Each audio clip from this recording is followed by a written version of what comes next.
Okay, Stumpy Darrell, I'm gonna be gone for a little bit, so I need you to look after Carl, okay? Yeah, I can do that, no problem. Okay, good. Okay, he's gone. Okay, so I'm just gonna go over there and, play around for a little bit. I'll be right back. Just don't do anything, okay?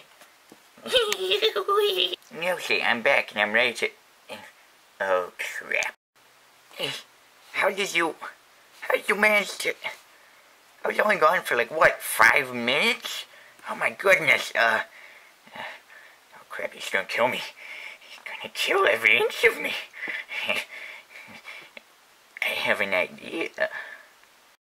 Okay, Coral, we can go now. Everything went okay, and hey, wait, where's that other guy? He didn't make it.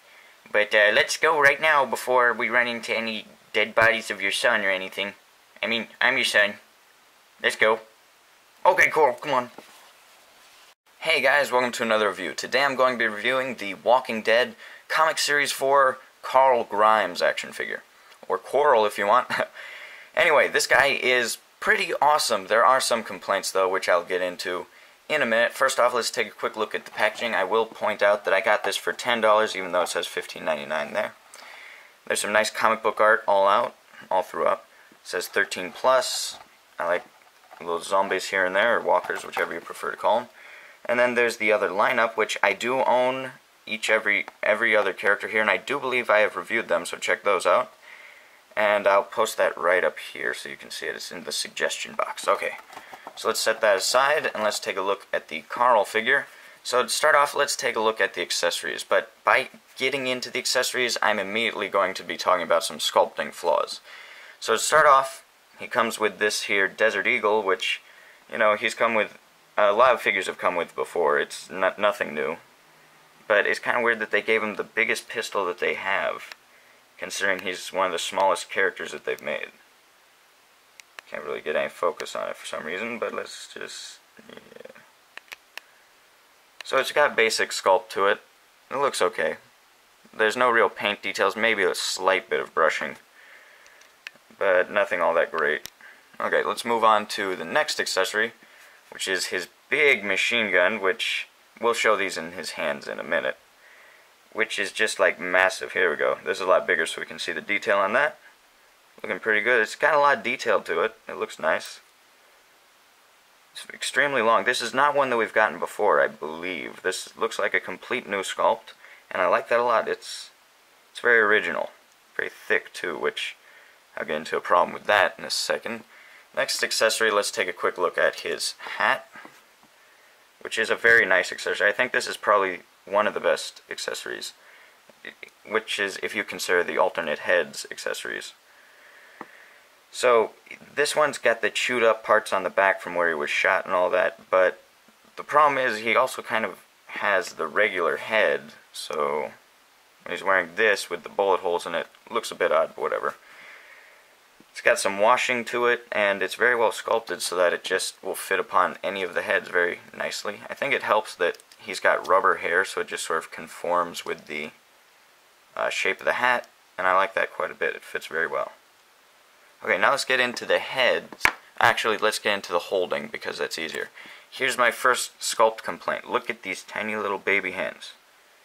I know Carl's a tiny little baby man here, but does he need to have tiny little baby hands?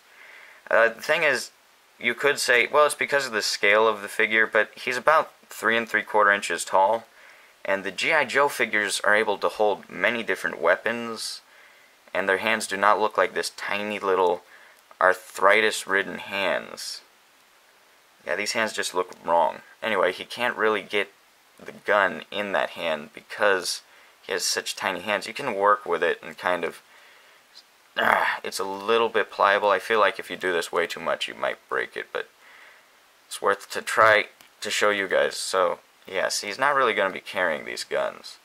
You can kind of get him in a pose there. It's just, it doesn't look right, and his finger's not on the trigger. He can't hold the barrel or anything, so that's wrong. Now let's take the Desert Eagle that he comes with, which is just ridiculous. He can't even, like, hold it in semi-right ways. I feel like they should have given him really tiny, petite accessories. which would have worked with him. Maybe some sort of pea shooter or something, but instead they give him guns that I believe Carl did carry, but it doesn't look right with him. So that's the first sculpt complaint. And I think maybe one of the only ones. Okay, next let's take a look at the heads. This one here I do think is painted badly. Let me get closer. Yeah, he looks a little weird. Maybe it's just because I'm used to seeing Coral with one eye, but whatever. His hair swooped over into one eye a bit. You can see it's very darkly painted. There's a little bit of a wash in the hair, I think, like maybe a slight bit. Very nice sculpt in the hair, by the way. So yeah, I just don't like this head too much.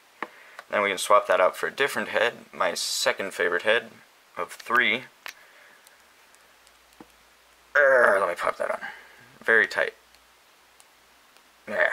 Okay. So this is the been shot in the face head, which is not extremely useful because he only looked like this for a few minutes in the comic, a few pages. But it's still cool. I mean, you could say that this is when he takes off the bandage too, so just seems very fresh. I like the sculpt and paint, makes it look gooey and gishly. You can see the little frame of his skeleton there. Yeah, I think that came out very well. And then, I don't know, something about this face looks better than this face. Maybe it's just like, I think they sculpted it like this and then added on the eye for this one, and it just looks odd that way. Because I believe this is the same sculpt on all 3, just slightly changed from this side. Okay, so that's that head. Let's take that off after we give a quick profile, because why not? And here's my favorite head. This is the one that we did see him use a lot of the bandage at this point, so it's a very fitting head that he comes with. Let's get a focus in here. And this one looks, I think, the best in the paint department and all as well. Let me try and get the focus back. Yeah, the bandage looks really nice. It's got a little bit of blood painted in there, which is a little pink. I don't know, I think it should be a little darker. And then his face there, nice profile, and another profile. I don't know, it just looks really cool to have that bandage around his face. Here's the comparison. Come think that this looks like a different sculpt. It just looks thinner face. This one looks, this separate head looks a little moon-faced. A little bit Porky Pig-ish. And there's the other face. And as you can see, the eye sculpt there just looks really nice. Very crisp paint on that.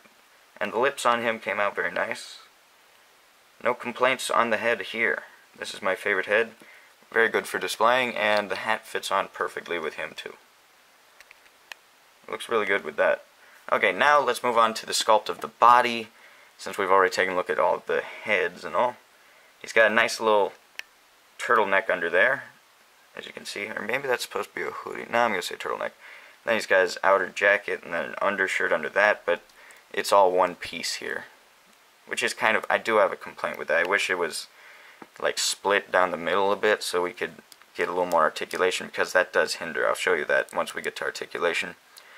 He's got a nice sculpt on his arms. Again, his hands I do not like the sculpt of one bit. Or the paint of, really. Yeah, he's got nice little fold and wrinkle details all throughout. His shoes are nicely sculpted. I believe they're sculpted in a way where you can manipulate them, so that's good. Yeah, that's good. And then basically the sculpt is, it's overall pretty good. I think maybe he's a little thin looking at the chest and a little poofy at the bottom, but I don't know, I've seen kids like that too, so give or take, it's bad or good. Then for the paint, there are a lot of little details. I think he's been given a nice little dry brush to make him look dirty. Yeah. And he has little silver pieces on him, little puff here, little black wash. They give him like the full treatment. I think there's a black wash on his shoes too. So it looks pretty dang good. To be honest, the sculpt and paint on him is pretty solid, minus the hands. Okay, now we'll get into the articulation, which is where he starts getting into the failure point again. So to start off, his head can do a full rotation. he can look back this much and down that much. As you can tell, the hat doesn't prohibit the head at all. He has head pivot. And then at the shoulders, he can do a full 360, which kind of goes off to the side. Then he can bend at the elbow to about a 90-degree angle. His arm, by the way, can go up a little, I'd say to a right angle to his body. That's pretty good. Then at the wrist, he can do a full 360 in 2 different ways. Two separate spins, and then he can do the scratching in a wall pose or rolling the dice pose. You can do that on both sides. There's no real difference. I think maybe the elbow's a little bit less articulated. Everything else is about par. And then on the nothing on the torso. Yeah, nothing at all. And then because of this thick jacket, even though he has the updated articulation, you can't really utilize it because he can only kick forward and back the slightest bit. Kind of disappointing. That's why I think I'll take a little X-Acto knife and cut up here a bit, sort of make it meld together, and then he'll be able to kick a bit. I like articulation, that's why. Okay. And then at the knee, he can bend to about a 90-degree angle, I'd say. And then at the feet here, he can do a little slight bit of rotation, but he can move down and up fairly well. Yeah. On both sides, about the same. Okay, and that's the articulation. So, to round it up, this is perhaps a good figure, perhaps a bad figure. It depends on what you like. Do you like just posing him? Because he's good at posing.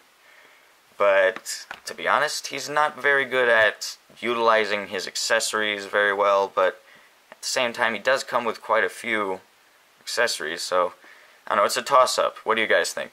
I'm going to say not worth retail price, but definitely worth a cut-down price. So, anyway, make sure to like, comment, share, and subscribe. Stick around for some size comparisons, and do make sure to like and check out the videos up there. I will see you guys in the next review.